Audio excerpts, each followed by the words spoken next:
क्यों मोदी के खिलाफ तुसीं इन्ना जे मैं पूछां? मेरा विरोध किसी व्यक्ति विशेष से नहीं है। सत्ता पक्ष में जो लोग बैठे हैं उन्होंने जिस तरीके से नफरत को आम बना दिया है और ये बना दिया कि नफरत करना बिल्कुल ठीक है। वो गाय का मुद्दा हो गया, बीफ खाने का मुद्दा हो गया, वो पकड़ के किसी को जिंदा पीट देना और इतना मारना कि वो मर ही जाए सड़कों पे।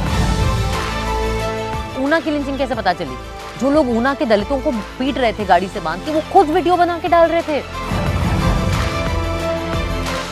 ये बेशर्मी जो है ये कितनी घातक है। हम कातिल बनते जा रहे हैं यार। ये तो हमने बचपन में घर पे ही सीखा था ना कि कत्ल करना बुरी बात है। ਜਦੋਂ 84 ਦੇ ਅੰਦਰ ਕਤਲੇਆਮ ਹੁੰਦਾ, ਕਾਂਗਰਸ ਨੂੰ ਉਸ ਤਰ੍ਹਾਂ ਥਿਓਰਾਈਜ਼ ਨਹੀਂ ਕੀਤਾ ਗਿਆ ਕਿ ਇਹਨਾਂ ਨੇ ਮੌਬ ਲਿੰਚਿੰਗ ਕੀਤੀ ਹੈ। कोई यहाँ पे नहीं कह रहा कि जो 84 में हुआ था वो ठीक चीज़ थी। इतिहास का एक घिनौना वक्त है और जितना वक्त लग गया उन इंसाफ होने में, और ज़्यादातर केसेस में इंसाफ हुआ भी नहीं। ਤੁਸੀਂ ਆਪਣੇ ਆਪ ਨੂੰ ਕੀ ਸਮਝਦੇ ਹੋ? ਤੁਸੀਂ ਲੈਫਟਿਸਟ ਹੋ, ਤੁਸੀਂ ਫੈਮਿनिस्ट हो, ਕੀ ਹੋ ਤੁਸੀਂ? मैं फेमिनिस्ट तो पक्का हूँ। फेमिनिज्म के लिए अत्याचारी कौन है? वो लोग हैं जिनसे हम सबसे ज्यादा प्यार करते हैं। हमारे घर में है वो, हमारा बाप, हमारे भाई, हमारे चाचा, हमारे बेटे, हमारे बॉयफ्रेंड, हमारे पति। ਕਿਹਾ ਜਾਂਦਾ ਕਿ ਜੀ ਇੱਕ ਪ੍ਰਿਵਿਲੇਜਡ ਔਰਤ ਆ, ਸ਼ਹਿਰ 'ਚ ਬੈਠੀ ਹੈ, ਇੱਕ ਜੀ ਪਿੰਡ ਦੇ ਬਿਲਕੁਲ ਗਰੀਬ ਘਰੇ ਬੈਠੀ ਹੈ। ਇਹ ਫੈਮਿनिज्म ਦਾ पूरा फ्रेमवर्क सारे ते लागू नहीं हो सकता। बहुत सारे लोग कहें वो पिंड में बैठी लड़की बहुत अप टू डेट है। वो पिंड में बैठी लड़की अपने मोबाइल फोन पे बैठ के टिकटॉक पे है, वो फेसबुक पे है, वो इंस्टाग्राम पे है, वो सब कुछ वही देख रही है जो मैं देख रही हूँ। उसे स्वरा भास्कर की जरूरत ही नहीं पड़नी चाहिए, क्योंकि जो पितृसत्ता है, जो पेट्रियार्की है, वो सिर्फ औरतों को नहीं जकड़ के रखती है, वो मर्दों को भी जकड़ती है। जो कमाएगा, घर को खिलाएगा, वो मर्द होगा। क्यों? औरत नहीं खिला सकती, औरत नहीं कमा सकती। सारा भार जो है वो मर्द पे ही हो। ਜਾਂ ਤੁਸੀਂ ਕਿਸੇ ਆਈਡੀਓਲੋਜੀ ਦੇ ਖਾਕੇ 'ਚ ਆਪਣੇ ਆਪ ਨੂੰ ਨਹੀਂ ਬੰਨ੍ਹਦੇ? मेरी आइडियोलॉजी इस देश के संविधान की आइडियोलॉजी। एक्चुअली हमारा मुद्दा ये है कि इस देश में नौकरियां नहीं है, इस देश में अर्थव्यवस्था का भट्टा बैठा हुआ है, इस देश में किसान जो है वो सड़कों पे उतरा हुआ है। ਕਲਾ ਦਾ ਇੱਕ ਦੌਰ ਆ ਜਦੋਂ ਕਲਾ ਸਿਆਸਤ ਬਾਰੇ ਗੱਲ ਕਰਦੀ ਸੀ ਤੇ ਸਿਆਸਤ ਕਲਾ ਬਾਰੇ ਗੱਲ ਕਰਦੀ ਸੀ। ਪਰ ਉਸ ਤੋਂ ਬਾਅਦ ਬਾਲੀਵੁੱਡ 'ਚ ਵੀ ਦੇਖਣ ਨੂੰ ਮਿਲਿਆ, ਬਾਲੀਵੁੱਡ 'ਚ ਵੀ ਦੇਖਣ ਨੂੰ ਮਿਲਿਆ ਕਿ ਜਿਹੜੇ ਐਕਟਰ ਬਣ ਜਾਂਦੇ ਨੇ ਉਹ ਸਮਾਜ ਤੇ ਸਿਆਸਤ ਬਾਰੇ ਟਿੱਪਣੀਆਂ ਨਹੀਂ ਕਰਦੇ। ਪਰ ਪਿਛਲੇ ਦੌਰ ਦੇ ਅੰਦਰ ਮੋਦੀ ਸਰਕਾਰ ਆਉਣ ਤੋਂ ਬਾਅਦ ਲਗਾਤਾਰ ਬਹੁਤ ਸਾਰੇ ਲੋਕਾਂ ਨੇ ਟਿੱਪਣੀਆਂ ਕੀਤੀਆਂ। ਸਵਰਾ ਭਾਸਕਰ ਦਾ ਨਾਮ ਵੀ ਉਹਨਾਂ ਚੋਂ ਆ।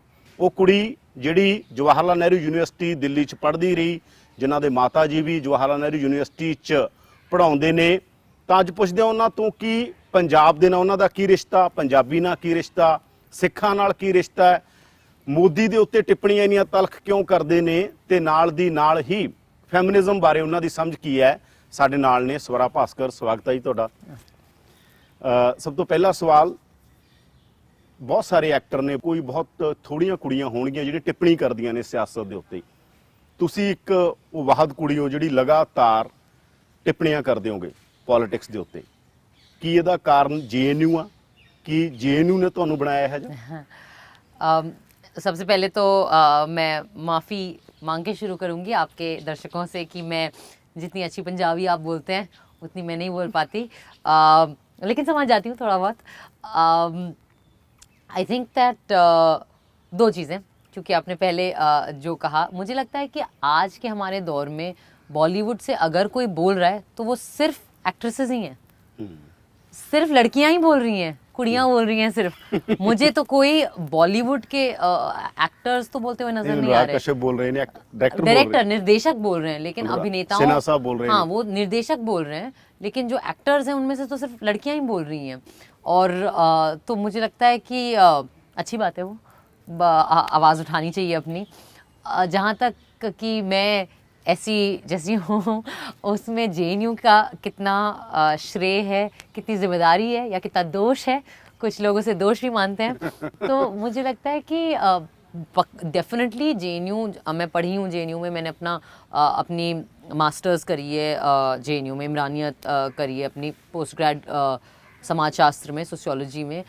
पर मुझे लगता है कि उसके काफ़ी पहले मुझे अगर आप पूछें कि ये कॉन्फिडेंस कहाँ से आया कि जो बात मन में हो उसे रखना चाहिए, या बिना हिचके बिना डरे बात अपनी रखनी चाहिए, तो मैं बोलूँगी कि इसका, और मैं इसे श्रेय मानती हूँ, इसका श्रेय मेरे माँ बाप को जाना चाहिए, मेरे मम्मी पापा को, क्योंकि बचपन से उन्होंने हमें ये आत्मविश्वास दिया कि बोलो जो बोलना है, पूछो, सवाल है तो पूछो, कि सवाल पूछने से कभी डरना नहीं चाहिए। ये सीख सबसे पहले घर पे ही मिली मुझे। और उसके बाद ऑफ कोर्स जिस किस्म के अध्यापक थे मेरे, जो टीचर्स मिले मुझे लगता है कि ये हमारे जेएनयू में यहाँ से जहाज को जेएनयू में ये सबसे बड़ा दोष है कि बात नहीं हो सकती यहाँ बाहर बैठ के बिना रुके, एयरपोर्ट साथ है ना। जी हैं। तो मुझे लगता है कि मैं बहुत अपने आप को खुशकिस्मत मानती हूँ कि इतने अच्छे गुरु मेरे जीवन में मुझे मिले, पढ़ाई, जिन्होंने न सिर्फ पाठ पढ़ाया, जो विषय था, सब्जेक्ट था, वो स्कूल में या कॉलेज में क्लास में बेसिक तौर पे ये सिखाया कि तर्क का इस्तेमाल करो। भगवान ने दिमाग दिया, वो किसी कारणवश दिया, अपने दिमाग का इस्तेमाल करो। बस चूंकि दुनिया में आपको किसी ने बोल दिया कि ऐसा है, तो अगर कोई आपको कह रहा है ऐसा है, तो अगला सवाल होना चाहिए क्यों। हमेशा कि सवाल पूछने से मतलब संतुष्ट मत रहो, चीज़ें जैसी हैं, आपको जैसी बताई गई हैं वैसे आप कोशिश करो जानने की। तो मुझे हमेशा लगता है कि जेएनयू में जो पढ़ाई जो मैंने करी, वो सिर्फ क्लासरूम के अंदर बैठ के नहीं करी, वो मैंने दोस्तियां करके भी करी, लोगों से बातें करके भी करी। बहुत कुछ मैंने सीखा दुनिया के बारे में, भारत के बारे में, लोगों के अपने ज़िंदगियों के बारे में। तो आई थिंक कि मैं अपने आप को बहुत खुशकिस्मत मानती हूँ कि मुझे जेएनयू आने का मौका मिला। मैं एक बहुत ही मुझे लगता है प्रिविलेज्ड, आरामदेह किस्म के संदर्भ से आई हूँ। अच्छी नौकरियाँ थी मेरे मम्मी पापा की, पैसा हमेशा था घर में, अच्छी शिक्षा मिली हमें, अच्छे स्कूल्स में गए, दिल्ली में पले बढ़े, सारी आज़ादी, हर किस्म की आज़ादी, जो ख़ास करके लड़की होने के नाते एक शायद नसीब ना हो उतना भारत में पली बढ़ी लड़कियों को। तो बहुत सारा प्रिविलेज जिसे कहते हैं, उसके साथ में पली और बढ़ी और पैदा हुई हूँ।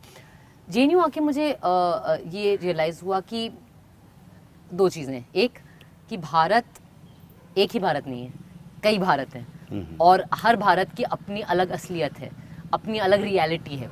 और बस क्योंकि हम उस रियलिटी को नहीं जानते, इसका ये मतलब नहीं है कि वो गलत है, या वो है नहीं, या वो एंटी नेशनल है।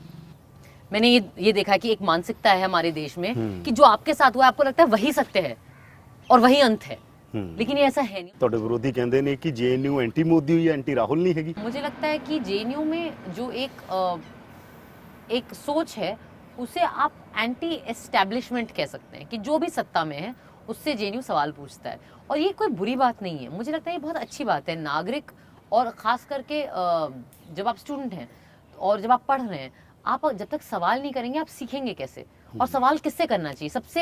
सबसे जो अहम सवाल है वो किससे करने चाहिए, वो उन्हीं से करेंगे ना जो सत्ता में है, जिनके हाथ में जिम्मेदारी है, जिनके हाथ में ताकत है। तो मुझे लगता है कि जेएनयू ऐसा नहीं है कि सिर्फ एंटी मोदी है। मुझे लगता है कि जेएनयू सत्ता से हमेशा सवाल रखता है। मुझे पता नहीं अगर लोगों को पता है कि नहीं, एक बार मनमोहन सिंह को आना था यहाँ पे, एंड उनको स्टेडियम में एड्रेस करना था, और मुझे याद है कि मेन गेट से ऑडिटोरियम जहाँ पे उनका था, स्टूडेंट्स खड़े हुए थे, खास जो लेफ्ट के ऑर्गेनाइजेशन थे उसके काले झंडे दिखाए थे, और ऑडिटोरियम के अंदर दो ऐसे विरोध करने वाले प्रोटेस्टर स्टूडेंट थे, वो अंदर घुस गए, और जब मनमोहन सिंह जी बोल रहे थे, इन्होंने उठ के नारे लगाने शुरू कर दिए, मुर्दाबाद के नारे, और जो भी अपने लेफ्ट के नारे, और काले झंडे दिखाए, और उनको शोकॉज नोटिस दिया गया प्रशासन की तरफ से, जेएनयू प्रशासन की तरफ से, और कि सस्पेंड कर देंगे। और पीएमओ के ऑफिस से चिट्ठी आई जहां मनमोहन सिंह ने कहा था कि कोई बात नहीं, कोई ज़रूरत नहीं उनको सस्पेंड करने की, ये यूनिवर्सिटी है, यहाँ स्टूडेंट सवाल नहीं पूछेगा तो कहाँ पूछेगा। तो मुझे लगता है कि ये जो एक सोच है, ये कितनी अच्छी सोच है, जहाँ पे जो आपकी सत्ता भी है वो भी समझ रही है कि एक कैंपस का एक अपना एक कल्चर होता है, और वहाँ सवाल उठाए जाने चाहिए। तो आज की डेट में अगर ऐसे होता तो वो सारे बच्चे जेल में होते। अब हैं हमारे देश के विद्यार्थी जेल में विरोध, एंटी नेशनल होने की वजह से, और सीए एनआरसी के खिलाफ विरोध करने की वजह से। ਤੇ ਕੀ ਫਰਕ ਕੀ ਲੱਗਦਾ ਤੁਹਾਨੂੰ, ਮਤਲਬ ਕਿਉਂ ਮੋਦੀ ਦੇ ਖਿਲਾਫ ਤੁਸੀਂ ਇੰਨਾ ਹੋ ਗਏ, ਜੇ ਮੈਂ ਪੁੱਛਾਂ ਕਿਉਂ ਤੁਹਾਨੂੰ ਲੱਗਦਾਗਾ ਕਿ ਮੋਦੀ गड़बड़ कर रहा है? नहीं, देखिए, मेरे को किसी एक शख्स से कोई दिक्कत नहीं है। मोदी जी भारत के प्रधानमंत्री हैं, लेकिन मेरा विरोध किसी व्यक्ति विशेष से नहीं है। मेरा विरोध एक सोच से है, मेरा विरोध नफरत की सोच से है। सबसे बड़ी दिक्कत हमारे देश में ये है कि जिस तरीके से सत्ता और सत्ता पक्ष में जो लोग बैठे हैं, उन्होंने जिस तरीके से नफरत को नॉर्मलाइज किया है, नफरत को आम बना दिया है और ये बना दिया कि नफरत करना बिल्कुल ठीक है, किसी अल्पसंख्यक समुदाय को गाली देना बिल्कुल ठीक है, उनके कोई भी उदाहरण मतलब कोई भी कारण पकड़ के, वो गाय का मुद्दा हो गया, बीफ खाने का मुद्दा हो गया, वो पकड़ के किसी को जिंदा पीट देना और इतना मारना कि वो मर ही जाए सड़कों पे, मॉब वायलेंस जिसे हम कहते हैं, लिंचिंग जिसे हम कहते हैं, ये करना ठीक है, इसमें कोई दिक्कत ही नहीं है, हो रहा है, चल रहा है। किसी मतलब आज की डेट में पिछले 6 साल में अगर आप देखें तो आम जनता द्वारा जो क्राइम हो रहे हैं वो कितने बढ़ गए हैं। मॉब लिंचिंग क्या है? कौन है ये मॉब? हम ही तो लोग हैं ना। हम कातिल बनते जा रहे हैं, हमें छूट मिल गई है कातिल बनने की, बतौर समाज हम कातिल बनते जा रहे हैं। यार ये तो हमने बचपन में घर पे ही सीखा था ना कि कत्ल करना बुरी बात है। इसमें तो कोई धर्म का वो नहीं है, तो हर धर्म यही कहता है चोरी करना बुरी बात है, झूठ बोलना बुरी बात है, कत्ल करना बुरी बात है, किसी को दुख पहुंचाना बुरी बात है। आज देख लीजिए हमारी सत्ता और सत्ता पक्ष में बैठे जो लोग हैं वो क्या कर रहे हैं, वो इन सारी चीज़ों को नॉर्मलाइज कर रहे हैं। क्योंकि मुगल आए थे कभी, अरे आए होंगे यार 500 साल पहले, 2020 में हमें क्या लेना देना उससे। एक बड़ी अच्छी लाइन है, मुझे शायर का नाम याद नहीं आ रहा, लेकिन थी अगर बाबर की गलती जुम्मन का घर फिर क्यों जले। ये सवाल तो पूछना चाहिए ना हमें। और मतलब आप अब 600 साल 800 साल के बदले अब लोगे तो फिर बड़ा एक कच्चा चिट्ठा खुलेगा। फिर तो कभी कोई किसी किस्म की अमन शांति चैन कोई विकास आ ही नहीं सकता हमारे देश में। तो हम तो यही करते रहेंगे इतिहास के हम सारे। फिर तो जाइए वापस 2000 साल पहले, फिर तो द्रविडियन जो हैं वो बोलेंगे कि, और आदिवासी जो हैं वो बोलेंगे कि आर्यन जो थे उन सबको निकालो यहाँ से। कितना बाहर निकालेंगे हम लोगों को। तो ये सोच बेकार की सोच है। ये वो समझ गए हैं कि इस देश में 80% जो आबादी है वो हिंदू है, 20% गैर हिंदू है। तो 20% को छोड़ दो, 80% को ऐसा कर दो कि वो उसे लगे कि हाँ हम ही हैं सब कुछ, और इन सबको अलग हटा दो।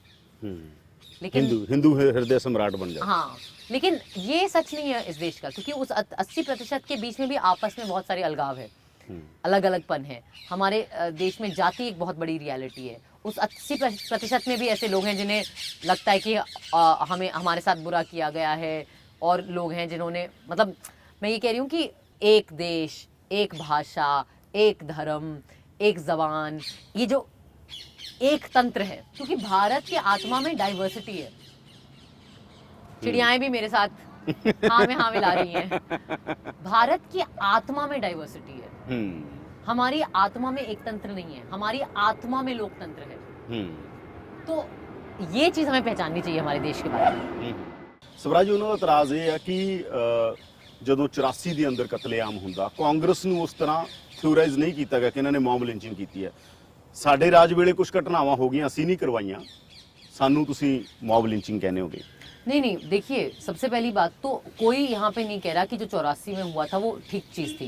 वो बहुत ही हमारे देश के इतिहास का एक घिनौना वक्त है, और उसके लिए हम सबको शर्मिंदा होना चाहिए। उसके लिए जो सत्ता पक्ष में बैठे थे उन्हें शर्मिंदा होना चाहिए। और जितना वक्त लग गया उन इंसाफ होने में, और ज़्यादातर केसेस में इंसाफ हुआ भी नहीं, हमें शर्मसार होना चाहिए।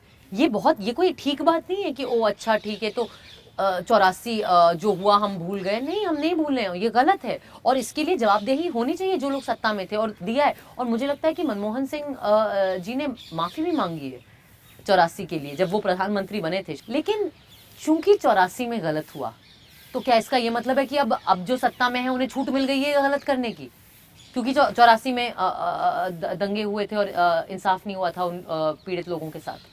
मुझे लगता है ये लॉजिक ठीक नहीं है ना। इसको वॉट अबाउटरी कहते हैं कि अच्छा हम कुछ गलत बात करें तो आप 50 पीछे से ले आइए। नहीं, वो भी गलत है। वो केसेस को भी करिए, डालिए जेल में उन लोगों को। दिक्कत हमारे देश में ये है कि जो हमारे राजनीतिक दल के और खास करके सत्ता पक्ष के जो लोग हैं वो गलतियां करते जाते हैं, उनके साथ कुछ नहीं होता है, और आम आदमी जो है और आम जो इंसान है वो भुगतते रहता है। क्या होता है ना, जब एक बड़े स्केल पे वायलेंस होता है तो वो बात निकल के आ जाती है, उस पर मीडिया का वो आ जाता है, फिर वो याद रहता है लोगों को। अभी कोई नहीं भूल सकता है इस देश में कि 84 हुआ है। जब आप सड़क पे चलते एक एक आदमी को उसके कपड़ों की वजह से, उसकी दाढ़ी की वजह से, उसके बुर्के की वजह से, या उसके पहनावे या पहचान की वजह से, एक एक आदमी को आप टारगेट करते हैं, तब आप जो नफरत हमें वैसे दंगों में दिखाई पड़ती थी, जिसको पहचान पाते हैं हम इस नफरत को पहचान भी नहीं पाते। आप समझ रहे मैं क्या कह रही हूँ? मैं कुछ ये नहीं कह रही कि ये ठीक है या वो ठीक है, बिल्कुल कोई हिंसा ठीक नहीं है। सिंपल, जो मुजरिम हैं, जिन्होंने किया है, वो उनके अंदर दुस्साहस इतना बढ़ गया है कि वो क्राइम करके उसको रिकॉर्ड करके खुद ही वो। आपको लगता है ये ऑर्गेनाइज्ड है? तो लगता है ये ऑर्गेनाइज्ड है, क्योंकि जेएनयू च भी बहुत कुछ होया, ये ऑर्गेनाइज्ड क्राइम आ, स्टेट ऑर्गेनाइज्ड क्राइम करा रही है। नहीं, लिंचिंग मुझे नहीं लगता कि स्टेट। देखिए, जैसे कि जब सिखों के खिलाफ दंगे हुए, उसमें मैं बोलूंगी कि हाँ, ऑर्गेनाइज्ड एक स्टेट का रोल था, क्योंकि उनके लीडर्स थे। आपको पता है ये कि जगदीश टाइटलर हो गए या ललित माखन हो गए या कमलनाथ हो गए या सज्जन कुमार हो गए, इनके खिलाफ प्रूफ है। हमें पता है कि वो नेता थे, वहां पे भड़का रहे थे। या जैसे बाबरी मस्जिद के गिरने पे जितने सारे नेता हैं, खैर उनको सबको छोड़ दिया गया है, लेकिन उनके खिलाफ भी है, प्रूफ है उन लोगों के खिलाफ, जो लाल कृष्ण आडवाणी हो गए या उमा भारती जी हो गई या तमाम मुरली मनोहर जोशी जी हो गए, या तमाम लोग हैं। मुझे नहीं लगता कि ये जो लिंचिंग हो रहे हैं, इसमें नेसेसरीली उस तरीके का ऑर्गेनाइज्ड है जैसे पुराने दंगे या जो 2002 में जो हुआ वो हमने देखा गुजरात में। लेकिन क्योंकि ऑर्गेनाइज नहीं है, ये तो और भी बुरी बात है ना, कि आपने नफरत के, अब उसको ऑर्गेनाइज होने की भी जरूरत नहीं है, वो अपने आप ही आते रहता है। ये तो बहुत ही गंदी बात है, ये तो और बुरी बात है। ऊना की लिंचिंग कैसे पता चली? जो लोग ऊना के दलितों को पीट रहे थे गाड़ी से बांध के, वो खुद वीडियो बना के डाल रहे थे। राजस्थान में जो एक आदमी को जिंदा जला दिया, वो कैसे पता चला हमें? जिन लोगों ने जिंदा जलाया उन्होंने वीडियो बना के निकाला है। तो ये बेशर्मी जो है, ये कितनी घातक है और ये कितनी खतरनाक है। और ये जो डेटा है लिंचिंग का, ये तो नेशनल क्राइम रिकॉर्ड्स ब्यूरो का डेटा, ये मेरा डेटा तो स्वरा भास्कर बैठ के डेटा बना रही है, यादविंदर जी बना रहे हैं डेटा, ये तो सरकारी डेटा है। हम तो सरकार का डेटा देख के बोल रहे हैं, आगे से आप बोल रहे हैं कि नहीं होता है। तो की लगता ਤੁਹਾਨੂੰ ਇਹ ਕਦੇ ਰੁਕ ਸਕਦਾ ਜਾਂ ਵਧੂਗਾ? नहीं, देखिए, रोकने की तो बात तब होगी ना जब हम पहले बतौर समाज ये तो समझ जाएं कि नफरत गलत है। क्योंकि आज के डेट में हमें क्या सिखाया जा रहा है सत्ता पक्ष द्वारा, और जो वार्तालाप, जिसे डिस्कोर्स कहेंगे, एक जो डिस्कोर्स, पब्लिक डिस्कोर्स सेट किया है सत्ता ने, उसमें हमें क्या सिखाया जा रहा है कि नफरत राष्ट्रवाद है। नफरत करना किसी खास समुदाय से या किसी खास संगठन से या किसी खास देश से, ये देश प्रेम का प्रतीक है। कि आप तब तक इस देश से प्यार नहीं करते जब तक आप मुसलमानों से नफरत नहीं करते, या जब तक आप कम्युनिस्टों से नफरत नहीं करते, या जब तक आप पाकिस्तान से नफरत नहीं करते। ये तो बड़ा ही अलग एक प्यार की परिभाषा है, जिसमें जो नफरती भरी हुई है। जो ये खास नफरती सोच वाले लोग हैं, इनके मुद्दे क्या क्या हैं, किस चीज़ पे झगड़ा करते हैं? शिक्षा पे, शिक्षा को पे काबू करना चाहते हैं। आपको इतिहास कैसा पढ़ाया जा रहा है, क्योंकि क्या कर रहे हैं आप बचपन से बच्चों को सिखा रहे हैं मुगलों से नफरत करो, पाकिस्तानियों से नफरत करो, मुसलमानों से नफरत। मुगल तो नहीं दिखेंगे यहाँ पे, कौन दिखेगा मुगल के नाम पे? आम मुसलमान दिखेगा। पाकिस्तानी इस देश में तो नहीं दिखेंगे, लेकिन पाकिस्तानियों के नाम जैसा कौन सा नाम आपको सुनाई पड़ेगा आपकी क्लास में? तो मुसलमान बच्चा है। क्या सिखा रहे हैं हम अपने बच्चों को? गलत हिस्ट्री पढ़ा रहे हैं आप, तोड़ मरोड़ के हिस्ट्री पढ़ा रहे हैं आप। तो मेरी दिक्कत किसी एक व्यक्ति विशेष से नहीं है, मेरी दिक्कत इस सोच से है। आरएसएस तो लगता है कर रही है? नहीं, बहुत सारे लोग कर रहे हैं। आरएसएस खाली आगे है इसमें। ये तो उनका तो धंधा ही है, वो तो 90 साल से यही काम कर रहे हैं। पर बहुत सारे लोग ने ਜਿਹੜੇ ਮੈਂ ਪਿਛਲੇ ਦਿਨੇ ਦੇਖ ਰਿਹਾ ਸੀਗਾ ਟਵੀਟ ਤੁਹਾਡੇ ਕਿਸੇ ਨੇ ਕੀਤਾ ਹੋਇਆ ਸੀਗਾ ਕਿ ਤੁਹਾਡੀ ਫਿਲਮ ਨੂੰ ਤਾਂ ਲਾਈਕ ਕਰਦੇ ਆਂ ਸੀ, ਤੁਸੀਂ ਜਵਾਬ भी बड़ा ਇਹ ਉਹਨਾਂ ਬਾਰੇ ਕੀ ਕਹੋਗੇ? फिर क्या कह सकते हैं? अच्छी बात है। मैं देखिए, मैं एक की लिखा उन्होंने, की लिखा तुसी की क्या? हाँ, कि अक्सर मुझे लोग कहते हैं कि स्वरा हम तुम्हारी राजनीति से नफरत करते हैं, लेकिन तुम्हारी एक्टिंग बहुत पसंद करते हैं। मैंने कहा चंगा है, मेरे लिए तो ठीक है। बिल्कुल। देखिए, आप कुछ भी सोचिए, दिमाग में रखिए, सड़क पे आके कानून मत तोड़िए, सड़क पे आके संविधान की तौहीन मत करिए। इतनी मांग है हमारी। ਸਵਰਾ ਜੀ, ਤੁਸੀਂ ਤੇ ਲੋਕਾਂ ਦੇ ਮੁੱਦੇ ਉਠਾਉਂਦੇ ਹੋ, ਪੀਪਲਜ਼ ਮੂਵਮੈਂਟ ਦੇ ਨਾਲ ਖੜੇ ਹੁੰਦੇ ਹੋ, ਪਰ ਫਿਰ ਵੀ ਕੁਝ ਲੋਕਾਂ ਨੂੰ ਇਤਰਾਜ਼ ਕਿਉਂ ਹੁੰਦਾ? ਜਿਵੇਂ ਅਰੁੰਧਤੀ ਰਾਏ ਦੇ ਨਾਲ ਦਲਿਤ ਭਾਈਚਾਰੇ ਦਾ ਇਤਰਾਜ਼ ਸੀਗਾ ਕਿ ਮਤਲਬ ਅਪਰ ਕਾਸਟ ਲੋਕ ਸਾਡੀ ਮੂਵਮੈਂਟ ਨੂੰ ਹਾਈਜੈਕ ਕਰਦੇ ਨੇ, ਸਾਡੇ ਨੈਰੇਟਿਵ ਨੂੰ ਹਾਈਜੈਕ ਕਰਦੇ ਨੇ। ਇਹ ਕਿਉਂ ਆ? ਤੁਸੀਂ ਤਾਂ ਦੂਜੇ ਅਲਟਰਨੇਟਿਵ, ਉਹ ਤੁਹਾਨੂੰ ਨਫ਼ਰਤ ਕਰ ਰਹੇ, ਇੱਕ ਅਲਟਰਨੇਟਿਵ ਦੂਸਰੇ ਜਿਹਦੇ ਨਾਲ ਜਾ ਰਹੇ ਹੋ, ਉਹ ਵੀ ਨਾਰਾਜ਼ ਆ ਤੁਹਾਡੇ ਨਾਲ। क्या कह सकते हैं ना, क्या वो एक था ना, ਪ੍ਰਿਵਿਲੇਜਡ ਐਲੀਟ टिम्मा विचों निकले थे वाण विच फंसे, ये है हमारा हाल। ਐਵੇਂ ਕਿਉਂ ਆ ਗਿਆ? हाँ, मतलब क्या हमारा समाज में दलित पर अत्याचार हो रहा है, इस क्या ये सिर्फ दलितों को दुख होना चाहिए इस चीज़ से? क्या सवर्ण को नहीं दुख होना चाहिए इस चीज़ से? मैं नहीं चाहती एक ऐसा समाज जहाँ पे दलितों पे अत्याचार हो या जात के नाम पे अत्याचार हो। अगर मैं जाती हूँ और एक दलित नेता से मिलती हूँ और मैं बोलती हूँ कि आइए हमारे उस तरफ भी आ जाइए, उधर भी लोग सुन नहीं पा रहे हैं आपको, और वो बोलते हैं आप पहले यहाँ आइए, अगर वो आपको मंच पे बुला रहे हैं तो मना कर दो। तो क्या एक सवर्ण और एक दलित को साथ में एक मंच पे नहीं होना चाहिए? क्या जो बाबा अम्बेडकर हैं उन्होंने संविधान सिर्फ दलितों के लिए लिखा था? क्या बाबा अम्बेडकर सिर्फ एक दलित नेता हैं? क्या वो भारत के नेता नहीं है? क्या वो भारत के फाउंडिंग फादर्स में से नहीं है? क्या उन्होंने नहीं हमारे इस देश की नींव रखी कई और लोगों के साथ? दुश्मन कौन है यार आपका?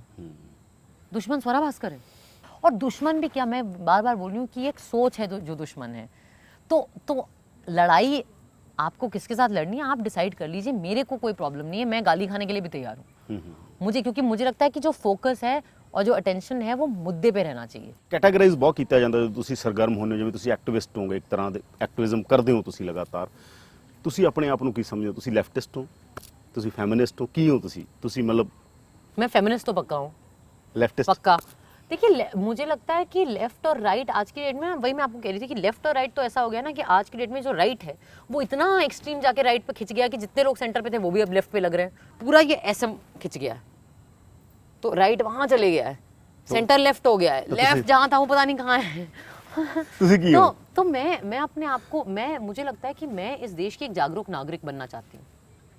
ਜਾਂ ਤੁਸੀਂ ਕਿਸੇ ਆਈਡੀਓਲੋਜੀ ਦੇ ਖਾਕੇ 'ਚ ਆਪਣੇ ਆਪ ਨੂੰ ਨਹੀਂ ਬੰਨਦੇ, ਕਿਸੇ ਆਈਡੀਓਲੋਜੀ ਦੇ ਫਰੇਮ? मेरी आइडियोलॉजी इस देश के संविधान की आइडियोलॉजी है, मेरी आइडियोलॉजी इंसानियत की आइडियोलॉजी है। और मेरी आइडियोलॉजी अभी लेफ्ट राइट मेरे को नहीं पता, क्योंकि लेफ्ट राइट अक्सर वो करते रहते हैं। मेरी आइडियोलॉजी इंसानियत की आइडियोलॉजी है, मेरी आइडियोलॉजी जो है वो काइंडनेस की आइडियोलॉजी है। मैं हमेशा जब लोग पूछते हैं ना, मैं हमेशा बोलती हूँ कि यार, लोग कहते हैं क्या चाहिए आपको, क्या सोचते हैं आप? मैं कहती हूँ कि पाश जो पंजाब के बहुत ही बेहतरीन कवि हैं और क्रांतिकारी कवि हैं, उनकी एक लाइन हुआ करती थी, जिंदगी समाजवाद या कुछ भी और उसकी दूसरी लाइन, उसके आखिरी लाइन ये, पहली लाइन ये थी, जिंदगी बराबरी या कुछ भी और। तो मुझे लगता है कि कुछ भी दे दो लेकिन सच हो, झूठ में मत घुमाओ हमें ये मत बताओ कि बॉलीवुड में ये चल रहा है और बॉलीवुड के स्टार इतने बुरे हैं, भटकाओ मत हमें। कि जबकि एक्चुअली हमारा मुद्दा ये है कि इस देश में नौकरियां नहीं है, इस देश में अर्थव्यवस्था का भट्टा बैठा हुआ है, इस देश में किसान जो है वो सड़कों पे उतरा हुआ है, क्योंकि उसको डर लग रहा है कि उसका न्यूनतम जो भाव है वो मिलेगा भी कि नहीं, ये जो नए बिल आए हैं उसके तहत। तो भटकाओ मत हमें, नहीं दे सकते बराबरी, बता दो, कम से कम हम सच तो जाने, हमें पता तो हो कि हमारी लड़ाई क्या होनी चाहिए। ਤਾਂ ਤੁਸੀਂ ਕਿਹਾ ਤੁਸੀਂ ਫੈਮਿਨਿਸਟ ਹੋ, ਫੈਮਿਨਿਜ਼ਮ ਬਾਰੇ ਵੀ ਤਰ੍ਹਾਂ ਤਰ੍ਹਾਂ ਦੀਆਂ ਗੱਲਾਂ ਨੇ। ਪਹਿਲਾਂ ਤਾਂ ਤੁਸੀਂ ਕੀ ਦੇਖੋ, ਵੂਮਨ ਦੀ ਕੀ ਹਾਲਤ ਆ? ਕਿਉਂਕਿ ਕਿਹਾ ਜਾਂਦਾ ਕਿ ਜੀ ਇੱਕ ਪ੍ਰਿਵਿਲੇਜਡ ਔਰਤ ਆ ਜਿਹੜੀ ਸ਼ਹਿਰ 'ਚ ਬੈਠੀ ਹੈ, ਇੱਕ ਜੀ ਪਿੰਡ ਦੇ ਬਿਲਕੁਲ ਗਰੀਬ ਘਰੇ ਬੈਠੀ ਹੈ। ਇਹ ਫੈਮਿਨਿਜ਼ਮ ਦਾ पूरा फ्रेमवर्क सारे ਤੇ लागू नहीं हो सकता, बहुत सारे लोग क्या कहते हैं। बिल्कुल सही बात है। देखिए ऐसा है, फेमिनिज्म जो है वो सिर्फ औरतों के हक के लिए लड़ाई नहीं है, वो मर्दों के हक की भी लड़ाई है। क्योंकि जो पितृसत्ता है, जो पेट्रियार्की है, वो सिर्फ औरतों को नहीं जकड़ के रखती है, वो मर्दों को भी जकड़ती है एक खास किस्म की मर्दानगी में। ये कि मर्द रोते नहीं है, मर्द हमेशा शक्तिशाली होते हैं, घर का जो जिम्मेवारी लेगा, जो कमाएगा, घर को खिलाएगा, वो मर्द होगा। क्यों? औरत नहीं खिला सकती, औरत नहीं कमा सकती, सारा भार जो है वो मर्द पे ही हो। तो हम तो आपके लिए भी लड़ाई लड़ रहे हैं, आपसे भी ये बोझ हटाना चाहते हैं हम सिर्फ अपनी बेड़ियां नहीं तोड़ना चाह रहे हैं, हम तो आपके ऊपर से भी बोझ हटाना चाह रहे हैं। जब कोई मर्द कहता है कि मैं फेमिनिस्ट हांगा, हाँ, बहुत सारे मर्द कहते हैं होना चाहिए, पर बहुत सारी कुड़ियां कहती हैं मर्द फेमिनिस्ट थोड़ी हो सकता है। मैं ऐसे देखिए, मुझे ना इस किस्म के, ये मुझे प्यूरिज्म में विश्वास ही नहीं है कि आप मर्द हो तो आप फेमिनिस्ट नहीं हो सकते, आप सवर्ण हो तो आप बराबरी की लड़ाई नहीं लड़ सकते दलितों के लिए। मुझे पर दूजा पासा ਇਹ ਆਂਦਾ ਕਿ ਜਿਹੜਾ ਕੈਪੀਟਲਿਜ਼ਮ ਆਗਾ ਉਹ ਵੂਮਨ ਨੂੰ ਮਾਰਕੀਟ ਦੇ ਅੰਦਰ ਇਸ ਤਰ੍ਹਾਂ ਮਤਲਬ ਉਹਨੇ ਬਹੁਤ ਸਾਰਾ ਸਮਾਨ ਵੇਚਣਾ ਹੈ, ਇਸ ਤਰੀਕੇ ਨਾਲ ਖਾਸ ਤੌਰ ਤੇ ਬਾਲੀਵੁੱਡ ਦੇ ਬਾਰੇ ਵੀ ਇਹ ਕਿਹਾ ਜਾਂਦਾ ਜਾਂ ਫਿਲਮਾਂ ਬਾਰੇ ਵੀ ਇਹ ਕਿਹਾ ਜਾਂਦਾ ਕਿ ਕਿਵੇਂ ਕੈਸ਼ ਕਰਨਾਗਾ ਉਹ ਸਾਰੇ ਕਾਸੇ ਨੂੰ ਜੀ। ਤਾਂ ਫੈਮਿਨਿਜ਼ਮ ਨੂੰ ਜਾਣ ਬੁੱਝ ਕੇ ਕੈਪੀਟਲਿਜ਼ਮ ਵੀ ਉਹ ਚੀਜ਼ਾਂ ਨਾਲ ਆ ਕੇ ਜੋੜਦਾ ਕਿ ਸਾਡੀ ਮਾਰਕੀਟ ਆ ਜਿਹੜੀ ਉਹ ਵੱਡੀ ਹੋਵੇ। ये डिबेट, इसका हम छोटे लेवल पे कुछ नहीं कर सकते हैं, हम ग्रस्त हैं अब इस कंज्यूमर कैपिटलिज्म में। अब हमें ਫੈਸ਼ਨ ਸ਼ੋਅ ਬਾਰੇ ਕਿਹਾ ਜਾਂਦਾ ਨਾ, ਜੇ ਵੂਮਨ ਨੂੰ ਜਿਹੜਾ ਫੈਸ਼ਨ ਸ਼ੋਅ ਹੁੰਦੇ ਨੇ ਸਾਰੇ ਜਾਂ ਜਿਹੜਾ ਮਿਸ ਵਰਲਡ ਮਿਸ ਉਹ ਇਹ ਤਾਂ ਵੂਮਨ ਦੀ ਡਿਵੀਜ਼ਨ ਕਰਦਾ ਨਾ, ਪਰ ਉਹਨੂੰ ਸੈਲੀਬ੍ਰੇਟ ਵੀ ਕੀਤਾ ਜਾਂਦਾ मार्केट 'ਚ, वुमेन भी यार सेलिब्रेट करती देखो ऐसा है कि फैशन शो जो हो, अब कुछ औरतों को अच्छा लगता है कपड़े पहन के अपना वस्तुकरण करना, करने दो ना, मर्द भी तो कर रहे हैं अपना वस्तुकरण। आपको क्या लग रहा है ये जो शाहरुख सर और सलमान सर और आमिर सर, वरुण धवन, ऋतिक रोशन, ये सारे 6 पैक बना रहे हैं, इनका नहीं हो रहा वस्तुकरण?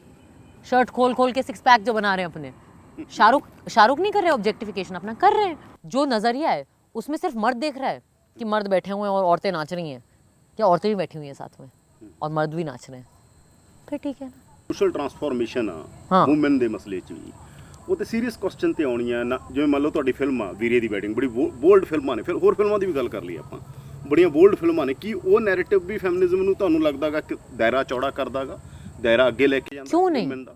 क्यों नहीं? देखिए सबसे पहली बात तो वीरे दी वेडिंग ने कभी नहीं कहा था कि हम फेमिनिस्ट फिल्म है। नहीं नहीं, वो उन्होंने नहीं एक चार दोस्त महिला दोस्तों की कहानी थी। मेरा सवाल ये है कि जब आप जिंदगी ना मिलेगी दोबारा, दिल चाहता है, ऐसी फिल्मों में जब आप 3-4 लड़कों को शराबें पीते हुए डिस्को नाचते हुए देख रहे थे, तब तो किसी ने सवाल नहीं किया। 4 लड़कियों ने शराब पी ली और डिस्को में नाच लिया और सिगरेट पी ली, तब तो मतलब वो हो फेमिनिज्म खतरे में है। अरे क्यों यार, क्या औरतें मज़े नहीं कर सकती? क्या महिलाओं को लेकर हर जो कहानी बनेगी, जो हर फिल्म बनेगी, उसके वो रेप के ऊपर होना चाहिए? कोई बहुत ही घिनौना ऐसा सत्य, कोई घिनौना सा मुद्दा, क्यों? कोई नॉर्मल कहानी नहीं बन सकती औरतों के ऊपर कि मज़े की कहानी जिसमें मज़े आ रहे हैं लोगों को? मुझे लगता है कि वीरे दी वेडिंग ने फेमिनिज्म, अगर आप ऐसे माने तो एक जगह पे फेमिनिज्म ऐसा पुश किया है कि 100 साल में, हिंदी फिल्म इंडस्ट्री के 100 साल में पहली बार मेन स्ट्रीम हिंदी सिनेमा ने एक ऐसी फिल्म बनाई है जहां 4 लड़कियां दोस्त है और किसी को एक ही लड़के से प्यार नहीं है। पहली बार। ये अपने आप में कमाल है। 100 साल लग गए हमें ये कहानी बोलने के लिए। क्या बुरा है यार इसमें? मेरा इतना मानना है। ਪਰ ਜਿਹੜੀ ਗੱਲ ਉਹ ਕਰਦੇ ਆ ਨਾ, ਜਿਹੜੇ ਬਹੁਤ ਸਾਰੇ ਲੋਕ ਜਿਹੜੇ ਰਿਫਾਰਮਰ ਕਹਿ ਲਓ, ਰੈਵੋਲੂਸ਼ਨਰੀ ਕਹਿ ਲਓ, ਉਹ ਕਹਿੰਦੇ ਆ ਕਿ ਫੈਮਿਨਿਜ਼ਮ ਨਾਲ ਸਮੱਸਿਆ ਇਹ ਹੈਗੀ, ਸਮੱਸਿਆ ਨਹੀਂ, ਉਹ ਕਹਿੰਦੇ ਫੈਮਿਨਿਜ਼ਮ ਵਧੀਆ ਚੀਜ਼ ਹੈ, ਫੈਮਿਨਿਜ਼ਮ ਹੋਣਾ ਚਾਹੀਦਾਗਾ, ਐਕਟਿਵਿਜ਼ਮ ਹੋਣਾ ਚਾਹੀਦਾ ਫੈਮਿਨਿਜ਼ਮ ਦਾ, ਪਰ ਜਿਹੜੀ ਸੋਸ਼ਲ ਟਰਾਂਸਫਾਰਮੇਸ਼ਨ ਦੀ ਆਪਾਂ ਗੱਲ ਕਰਦੇ ਹਾਂ ਕਿ ਸਵਰਾ ਭਾਸਕਰ ਤੋਂ ਪਿੰਡ ਦੀ ਉਹ ਔਰਤ ਜਿਹੜੀ ਪਿੰਡ 'ਚ ਬੈਠੀ ਕੁੜੀ ਆ, ਉਹਦਾ ਲਿੰਕ ਕਿਤੇ ਸਟੈਬਲਿਸ਼ ਨਹੀਂ ਹੁੰਦਾ ਬਹੁਤ ਸਾਰੀਆਂ ਕਹਾਣੀਆਂ 'ਚ। ਬਹੁਤ ਸਾਰੀਆਂ ਕਹਾਣੀਆਂ ਫਿਲਮਾਂ ਦੀਆਂ ਹੋਣ ਚਾਹੇ ਜ਼ਿੰਦਗੀ ਦੀਆਂ ਹੋਣ। क्यों आप वो ऐसा link क्यों समझते establish हो? करने- वो पिंड में बैठी लड़की बहुत अप टू डेट है। वो पिंड में बैठी लड़की अपने मोबाइल फ़ोन पे बैठ के टिकटॉक पे है, वो फेसबुक पे है, वो इंस्टाग्राम पे है, वो सब कुछ वही देख रही है जो मैं देख रही हूँ। उसे स्वरा भास्कर की ज़रूरत ही नहीं पड़नी चाहिए। हमारा एम ये होना चाहिए कि हम समाज में इतने अवसर दें लड़कों और लड़कियों को कि वो अपने मुद्दे की लड़ाई खुद ही लड़ें। शिक्षा यही तो देती है, शिक्षा और सोच। ग्रामशी यही तो बोलते हैं ना ऑर्गेनिक इंटेलेक्चुअल के बारे में, कि शिक्षा और सोच आपको ये आपको इतना सक्षम और काबिल बनाती है कि आपको ज़रूरत नहीं कि कोई बाहर से आके आपको आपके मुद्दे समझाए। आपको अपने मुद्दे खुद समझ में आते हैं और एक्चुअली आपको शिक्षा की भी ज़रूरत नहीं है। पाश बोलते हैं ना कि ज़िंदगी जी के लड़ना सीखते हैं आप। जो लोग उनका वो लोहा, मैंने लोहा खाया है, वो वाला जो उनकी कविता है, वो क्या बोल रहे हैं कि हमारे साथ तो बीती है, हमें तो हमारे अनुभव ने लड़ना सिखाया है। पिंड में बैठी उस लड़की को मेरी ज़रूरत ही नहीं है, वो खुद लड़ेगी अपनी लड़ाई। ਹਿਊਮਨ ਲਿਬਰੇਸ਼ਨ ਦਾ ਜਿਹੜਾ ਸਵਾਲ ਆ ਇੰਡੀਆ 'ਚ, ਤੁਹਾਨੂੰ ਕੀ ਲੱਗਦਾਗਾ ਉਹ ਇੱਕ ਉਹਦੀ ਸੋਸ਼ਲ ਟਰਾਂਸਫਾਰਮੇਸ਼ਨ ਜਾਂ ਕਿ ਇਹ ਪੂਰੇ ਇੰਡੀਆ ਦੇ ਅੰਦਰ ਉਸ ਰੂਪ 'ਚ ਕਿਵੇਂ ਆਜੂ? ਜਿਵੇਂ ਮੰਨ ਲਓ ਤੁਸੀਂ ਦਿੱਲੀ 'ਚ ਬੈਠੇ ਹੋ, ਪ੍ਰਿਵਿਲੇਜ ਤੁਸੀਂ ਆਪਦੇ ਆਪ ਨੂੰ, ਸਾਰੇ ਪ੍ਰਿਵਿਲੇਜ ਲੋਕ ਨੇ ਸ਼ਹਿਰਾਂ 'ਚ ਬੈਠੇ ਆ, ਉੱਥੇ ਤੱਕ ਵੀ ਉਸ ਰੂਪ ਦੇ ਅੰਦਰ ਵੂਮਨ ਲਿਬਰੇਸ਼ਨ ਦਾ ਸਵਾਲ ਕਿਵੇਂ ਜਾਊਗਾ? नहीं देखिए, उस मूवमेंट किमें बनू वो ਉਹਦੇ 4 ਲੋਕ सेलिब्रेट कर रहे ने, 50 लोग सेलिब्रेट कर रहे देखिए ने। सबसे मैं आपको एक चीज़ बताती हूँ। हर फेमिनिज्म की सबसे बड़ी मुश्किल पता है क्या है? जो कि दूसरे किसी इज़म में नहीं है, ठीक है ना? जो रेसिज्म के खिलाफ लड़ाई है, उसमें जो दुश्मन है या जो आपका शोषण जो कर रहा है, आपका जो अत्याचारी है, वो गोरी नस्ल का आदमी है। रेसिज्म के खिलाफ जो लड़ाई है, ब्लैक लाइव्स मैटर जो मूवमेंट है, मान लीजिए, जो क्लासिज्म के खिलाफ लड़ाई है, उसमें जो किसान लड़ाई लड़ रहा है, उसके लिए जो अत्याचारी है वो बाहर है ना, कोई ज़मींदार है, अंबानी अडानी है। हाँ, आज की डेट में अंबानी अडानी या जो भी कॉरपोरेट सूट बूट की सरकार है। जो हम लोग भारत में गुलामी के खिलाफ लड़ाई लड़ रहे थे, जो पोस्ट कॉलोनियलिज्म की लड़ाई है, उसमें भारत के जो हम लोग जो हैं, हमारे लिए कौन था दुश्मन? अंग्रेज थे, बाहर कोई। फेमिनिज्म के लिए अत्याचारी कौन है? घर में है वो लोग हैं जिनसे हम सबसे ज्यादा प्यार करते हैं। हमारे घर में है वो, हमारा बाप, हमारे भाई, हमारे चाचा, हमारे बेटे, हमारे बॉयफ्रेंड, हमारे पति, वो लोग जिनसे हम सबसे ज्यादा प्यार करते हैं। इसलिए फेमिनिज्म जो है वो सबसे मुश्किल मूवमेंट Tough लड़ाई है। खड़ा करना, क्योंकि आप अपने ही इमोशन से लड़ रहे हो यार। क्या अपने बाप से प्यार नहीं करते हम? सब करते हैं। क्या हम क्या अगर कोई किसी का पिताजी घर आए शाम को और बोले यार पानी पिलाना, तो क्या हर बेटी नहीं उठ के खुद पानी देगी? क्या वहां बोलेगी नहीं पापा ये तो फेमिनिज्म की लड़ाई है, आप खुद जाके लो पानी? कौन बोलेगा इस देश में? कौन बोलेगा? या बोलेंगे यार चाय पिला दो बच्चे, तो कौन सी बेटी चाय बना के नहीं देगी अपने बाप को? ऑफ कोर्स वो समझाएगी कि नहीं पापा आपको खुद जाके बनानी चाहिए चाय। नहीं करोगे ना यार। लेकिन मुद्दा तो यही है ना, सवाल क्या हमें पूछना चाहिए कि हर बार बेटी क्यों बनाती है चाय? पापा क्यों नहीं बेटा बनाते? क्यों नहीं बनाते? पापा छोड़ो यार, बेटा क्यों नहीं बनाता? फिर तो पापा ने बनानी चाहिए अरे तो फेमिनिज्म इक्वालिटी मुताबिक। तो आप समझ रहे हैं? तो ये मुश्किल लड़ाई है, ये जेन्युइनली मुश्किल मुद्दा है। हमारी सबसे, इसलिए तो फेमिनिस्ट ने बोला ना पर्सनल इज पॉलिटिकल। सारे टाइम तो हम अपने परिवार से ही लड़ने झगड़ने में निकाल देते हैं, सारी अपने बॉयफ्रेंड से लड़ने झगड़ने में निकाल देते हैं, अपने पतियों से लड़ने झगड़ने में निकाल देते हैं कि नहीं हम अपना नाम नहीं बदलेंगे या बदलेंगे, या बच्चे का नाम क्या होना चाहिए, जो भी है, या मैं नौकरी करना चाहती हूँ, या मैं ये रोल करना चाहती हूँ, या मैं किसिंग सीन करना, जो भी है मैं कह रही हूँ। तो हम लड़ाइयाँ किसके साथ कर रहे हैं? हमारा तो कोई दुश्मन बाहर का भी नहीं है। तो इसलिए फेमिनिस्ट बोलते थे ना पर्सनल इज पॉलिटिकल। हमारी लड़ाई घर में सबसे मुश्किल लड़ाई ये है, इसलिए फेमिनिज्म को टाइम लगेगा। ਤੁਸੀਂ ਤਾਂ ਬਹੁਤ ਬੋਲਡ ਹੋ। ਕੀ ਇਹ ਸਮੱਸਿਆਵਾਂ ਇਮਾਨਦਾਰੀ ਨਾਲ ਦੱਸਿਓ ਆਉਂਦੀਆਂ ਨੇ ਕਿ ਤੁਹਾਡੇ ਬॉयਫ੍ਰੈਂਡ ਨੇ ਕਦੇ ਕਿਹਾ ਤੁਹਾਨੂੰ ਬੋਲਡ ਕਦੇ ਕਿਸਿੰਗ ਸੀਨ नहीं करना? फिलहाल तो कोई बॉयफ्रेंड ही नहीं है, लेकिन फिलहाल तो मैं आजाद हूँ। ठीक है, होगा I'm sure, जब आएगा बॉयफ्रेंड तो ये भी सवाल लाएगा। ਇਹ ਕਹਿੰਦੇ ਆ मतलब भारत के मर्द जो है ना वो बहुत प्रिडिक्टेबल होते हैं, ठीक है ना। आप लोग जो हैं, आपसे हमें बिल्कुल, आप हमारी हर उम्मीद पे खरे उतरते हो। हमें कोई इसमें डाउट नहीं है मुझे कि जब आएगा कोई बाहर, अगर वो बॉयफ्रेंड भारतीय हो तो जरूर ये सवाल लाएगा अपने साथ। ਕਿ ਨਹੀਂ ਹੋਣਾ ਚਾਹੀਦਾ। ਇਹ मतलब ਇੰਡਸਟਰੀ ਦੇਖਦੇ ਹੋ ਤੁਸੀਂ? ਮੈਂ ਕਹਿੰਦਾ ਬਾਕੀ ਕੁੜੀਆਂ ਜਿਹੜੀਆਂ ਪਤਾ ਨਹੀਂ ਇਹ ਗੱਲਾਂ ਤਾਂ ਕਨਵਰਸੇਸ਼ਨ ਤੇ ਹੁੰਦੀ ਹੋਊ ਨਾ।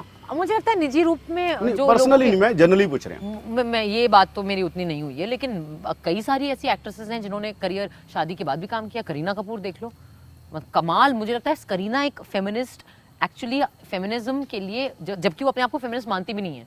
मैं उसको हमेशा मजाक उड़ाती हूँ, मैं कहती हूँ करीना जी आप मानते नहीं हो अपने आप को फेमिनिस्ट, लेकिन आपकी सारी हरकतें फेमिनिस्ट हैं। जो मतलब किस सलीके से और कितने अच्छी तरीके से उसने अपने पर्सनल लाइफ में भी उसने जो मन चाहा उसने किया, जिस आदमी से प्यार हुआ उससे शादी करी, बच्चा पैदा किया, जो भी, और उसका काम देखिए, करियर रुक ही नहीं रहा उसका। कमाल की बात है। ਧੰਨਵਾਦ ਸਵਰਾਜ ਤੁਹਾਡਾ ਬਹੁਤ ਬਹੁਤ।